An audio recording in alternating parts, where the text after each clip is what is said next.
Welcome to Andhraprabha. నేను నాగేశ్వరి. చరిత్ర సృష్టించాలన్నా మేమే, చరిత్ర తిరగ రాయాలన్నా మేమే. నందమూరి నటసింహం ఫేమస్ డైలాగ్ ఇది. సినిమాలో సూపర్ హిట్ అయిన డైలాగ్తో రాజకీయాల్లోనూ వర్కౌట్ చేయాలనుకుంటున్నారు బాలయ్య. ఓటమంటే తెలియని హిందూపురంలో మూడోసారి గెలిచి హ్యాట్రిక్ కొట్టాలనుకుంటున్న బాలయ్యకు చెక్ చెప్పేందుకు భారీ స్కెచ్ వేసింది వైసీపీ.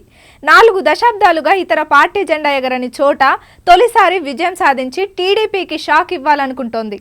రాయలసీమకే పెద్ద దిక్కైన పెద్దిరెడ్డిని రంగంలోకి దింపింది. వైరిపక్షాలు వ్యూహాలు ప్రతివ్యూహాలతో హిందూపురం ఎన్నిక హోరాహోరీగా మారింది. ఇంతకీ ఏ పార్టీ ఎత్తుగడ ఏంటి? Watch this story. రాష్ట్రంలో హిందూపురం నియోజకవర్గ పేరు చెప్తే గుర్తొచ్చేది రెండు. ఒకటి ఎన్టీఆర్, రెండోది టీడీపీ. తెలుగుదేశం పార్టీ అంటే హిందూపురం, హిందూపురం అంటే టీడీపీ అన్నట్లు ప్రజల మధ్యలో సుస్థిరమైపోయింది ఆ నియోజకవర్గం. 1983లో టీడీపీ ఆవిర్భావం నుంచి ఇప్పటి వరకు ఆ సెగ్మెంట్ లో మరో పార్టీ జెండా ఎగరలేదు. అన్న ఎన్టీఆర్ వరుసగా 3 సార్లు హిందూపురం ఎమ్మెల్యేగా గెలిచారు. ఆయన తదనంతరం ఎన్టీఆర్ వారసుడిగా హరికృష్ణ, తర్వాత మరో కుమారుడు బాలకృష్ణ హిందూపురం ఎమ్మెల్యేలుగా ఎన్నికయ్యారు. ప్రస్తుతం ఎమ్మెల్యేగా ఉన్న బాలకృష్ణ హ్యాట్రిక్ ప్రయత్నాల్లో ఉన్నారు. టీడీపీకి కంచుకోటగా మారిన హిందూపురంపై అధికార వైసీపీ భారీ స్కెచ్ రెడీ చేసింది. 4 దశాబ్దాల టీడీపీ రికార్డును ఈసారి బ్రేక్ చేసేందుకు పకడ్బందీ పావులు కదుపుతోంది. ఇన్నేళ్లుగా టీడీపీ గెలుస్తుందంటే దానికి ఆ పార్టీ బలం కన్నా ప్రత్యర్థుల మధ్య ఐక్యత లోపించడమే ప్రధాన కారణంగా గుర్తించిన వైసీపీ ఈసారి హిందూపురంలో టీడీపీ వ్యతిరేకులు అందరినీ ఒకే తోవలో పెట్టేలా పావులు కదుపుతోంది. కొంతవరకు ఆ ప్రయత్నాల్లో సక్సెస్ అయింది. దీనికి కారణం వైసీపీలో నెంబర్ 2 లీడర్ సీనియర్ మంత్రి పెద్దిరెడ్డి రామచంద్రారెడ్డి అని అంటున్నారు. హిందూపురంలో గెలవాలన్న ఏకైక టార్గెట్ గా పెట్టుకున్న సీఎం జగన్ ఈసారి కురవ సామాజిక వర్గానికి చెందిన మహిళా నేత దీపికను అభ్యర్థిగా ప్రకటించారు. ఆమెను గెలిపించే బాధ్యతను పెద్దిరెడ్డికి అప్పగించారు సీఎం జగన్. ఎన్టీఆర్ వారసుడిగా రాజకీయాల్లో ప్రవేశించిన బాలకృష్ణ 2014లో హిందూపురంలో తన ప్రయాణాన్ని ప్రారంభించారు.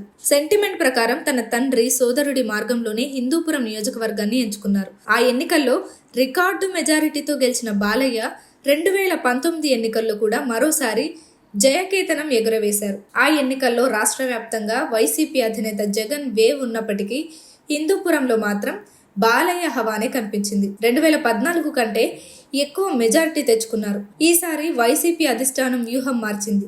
ఎట్టి పరిస్థితుల్లోనూ హిందూపురంలో గెలిచి తీరాలన్న పట్టుదలతో ఏడాది క్రితం నుంచి పక్కా వ్యూహంతో ముందుకు కదులుతోంది. హిందూపురంలో బాలయ్య ప్రత్యర్థులుగా 2014లో నవీన్ నిశ్చల్, 2019లో మైనారిటీ నేత ఇక్బాల్ పోటీ చేశారు. అయితే ఈ ఇద్దరికి నియోజకవర్గంలో ఇతర నేతలతో సఖ్యత లేకపోవడం వల్ల బాలయ్యపై విజయం సాధించలేకపోయారు. దీంతో ఈసారి ఈ ఇద్దరిని కాదని కురవ సామాజిక వర్గానికి చెందిన దీపికను బరిలోకి దించింది వైసీపీ. ఇప్పటి వరకు నవీన్ నిశ్చల్, ఇక్బాల్, చౌలూరు రామకృష్ణారెడ్డి వర్గాల మధ్య విభేదాలు ఉండేవి. చౌలూరు రామకృష్ణారెడ్డి హత్య, ఇక్బాల్ రాజీనామాతో ఇప్పుడు అంతా దీపిక వెనుక నడుస్తున్నారు. ఇలా హిందూపురంలో కేడరంతా ఒకే గుట్కి చేరడానికి తెర వెనుక తీవ్ర ప్రయత్నాలు జరిగాయి. సీనియర్ మంత్రి పెద్దిరెడ్డికి హిందూపురం బాధ్యతలు అప్పగించడం, ఆయన ఓ వారం పాటు నియోజకవర్గంలో తిష్ట వేసి మొత్తం సెట్ చేయడంతో ప్రస్తుతానికి పార్టీ ఏకతాటిపై నడుస్తున్నట్లు కనిపిస్తోంది. వాస్తవానికి వైసీపీలో వర్గ విభేదాల వల్లే టీడీపీ విజయాలకు కారణమయ్యని చెబుతున్నారు పొలిటికల్ ఎక్స్పర్ట్స్. ఈసారి అన్ని వర్గాలను ఏకతాటిపైకి తీసుకువచ్చిన తర్వాత బాలకృష్ణకు పక్కా స్కెచ్ వేయాలని నిర్ణయించారు. పార్టీ నేతల అండదండలు లభిస్తుండడం, నియోజకవర్గంలో తన సామాజిక వర్గం ఓటర్లు ఎక్కువగా ఉండడం, ఈసారి పసుపు కోటను బద్దలు కొడతానని అంటున్నారు దీపిక. హిందూపురం ఎమ్మెల్యేగా 2 సార్లు గెలిచిన బాలయ్య పార్టీ ఓటు బ్యాంకుపై ధీమాతో 3వసారి గెలుపుపై నమ్మకంగా కనిపిస్తున్నారు. ఆయన హయాంలో నియోజకవర్గంలో చేసిన కొన్ని అభివృద్ధి కార్యక్రమాలు ప్లస్ అవుతాయనే భావిస్తున్నారు. కరోనా సమయంలో వ్యక్తిగతంగా బాలయ్య చేసిన సాయం ప్రజల్లో మంచి గుర్తింపు తీసుకువచ్చింది. తాగునీటి సమస్య పరిష్కారం, ఆసుపత్రి నిర్మాణం వంటివి బాలకృష్ణకు మంచి పేరు తెచ్చిపెట్టాయని చెప్తున్నారు. అయితే ఆయనకు అంతకు మించిన మైనస్లు ఉన్నాయంటున్నారు. 2 నెలలకో 3 నెలలకో ఒకసారి చుట్టపు చూపుగా నియోజకవర్గానికి వస్తుంటారని, కార్యకర్తలకు సంబంధించిన శుభకార్యాలు ఉంటేనే కనిపిస్తారనే విమర్శలు ఉన్నాయి. బాలయ్యను నేరుగా కలిసే అవకాశం లభించడం లేదని, పిఏల పాలనపై ప్రజలు విరక్తిగా ఉన్నారని విమర్శలు వినిపిస్తున్నాయి. వైసీపీ అభ్యర్థి కురవ దీపికను కొన్ని సానుకూల ప్రతికూల అంశాలు కనిపిస్తున్నాయి. వైసీపీ క్యాడర్ అంతా ఏకతాటిపై ఉండడం ఆమెకు ప్లస్గా చెప్తున్నారు.